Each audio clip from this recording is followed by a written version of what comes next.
Hi there, I'm Lee and welcome to iMineBlocks. In this video I'll be showing you how to mine Bitcoin on your Windows desktop.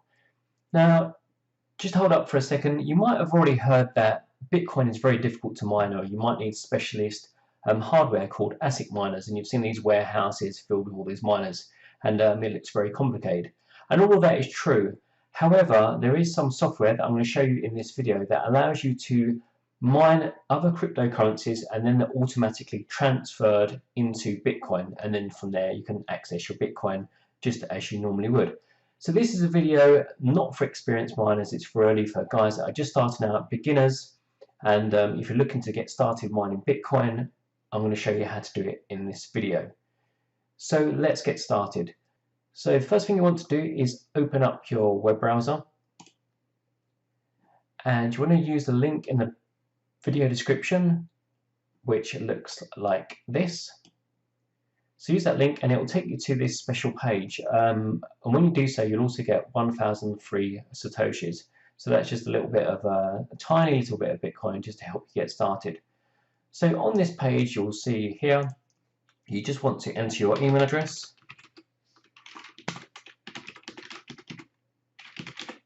like so, and click on the Start Earning Now button. You'll see a pop-up which looks like the one on screen, and the Honey Miner will start downloading. It will take around about a minute to download and then you're ready to install it. So once it's downloaded, we'll just click on it and then we can run and install the program. From here you just go through the defaults, basically click next, next, next until it's completed entirely.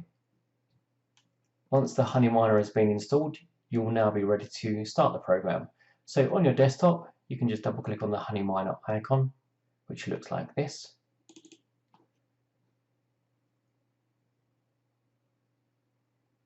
And when you first start the Honey Miner, it'll ask you for your email address and also a password. The password will be emailed to you, so you wouldn't have to set that up yourself. Just go and check your emails, look for the one from Honey Miner, you'll have your email address in there of course, and you'll have a password which you can use to log in. So enter your email address and password, and now you're ready to log into the Honey Miner mining application. When the Honey Miner application starts, it will look like this. You'll see a balance in the top right hand corner. Here you can see I've got 8,754 Satoshis, which is currently about 33 cents. So not an awful lot in there. So to get started with the miner, first off, if you click this little settings cog up in the top right hand corner, you'll have a few different options. Most of them are self-explanatory, but if you want the miner to run basically all the time, you want to select this option to keep it running in a tray, and that will put it in the bottom right hand corner of your system tray. The other notifications, you can leave that off. The BTC value, which is the Bitcoin value, you want to leave that off. And what will happen is it will show you your current balance in Satoshis, and it's a bit easier to kind of see the value there. Option is earning only when idle. This will automatically, if you turn it on, it will basically start the application or stop the application depending on when you're using the machine. Personally, I prefer just to manually turn the miner on and off, which I'll show you in just a moment. You've also got to start with operating system. I would turn that on, and it will just allow the miner to start up in the background when you start your machine. Also, earning enabled on application start, you can turn that on as well.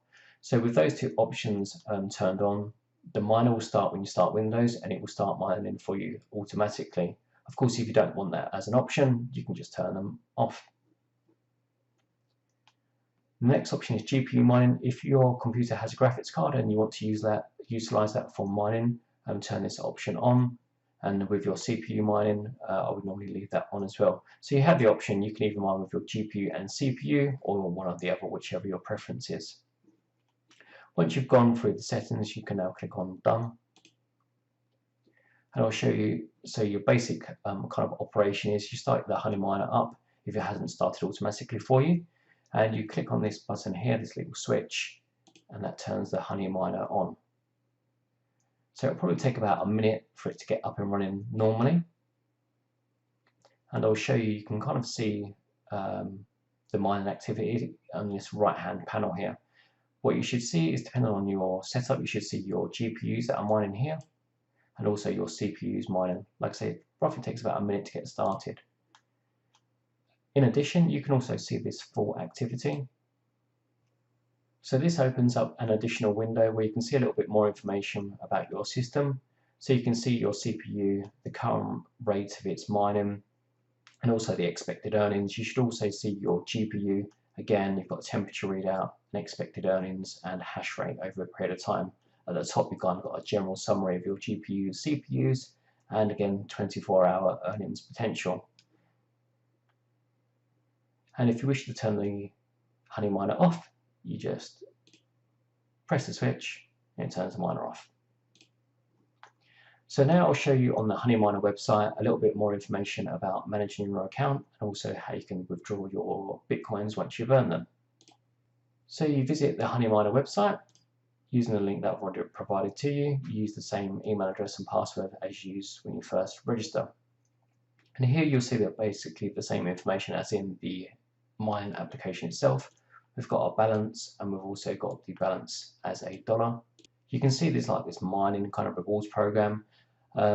Essentially, the more you mine, you get little bonuses as you go along. And there's also referrals. You can recommend other people use the software and you'll get a small bonus for that as well. To access and withdraw your money, if you select the money tab on the left hand side, and then if you go to the withdraw option, you can see here there's some details regarding the withdrawals. So just to make it clear for you, there is a minimum fee, which is a Bitcoin network fee for withdrawing funds, and that fee is currently 10,000 Satoshis. So it's roughly about 50 cents.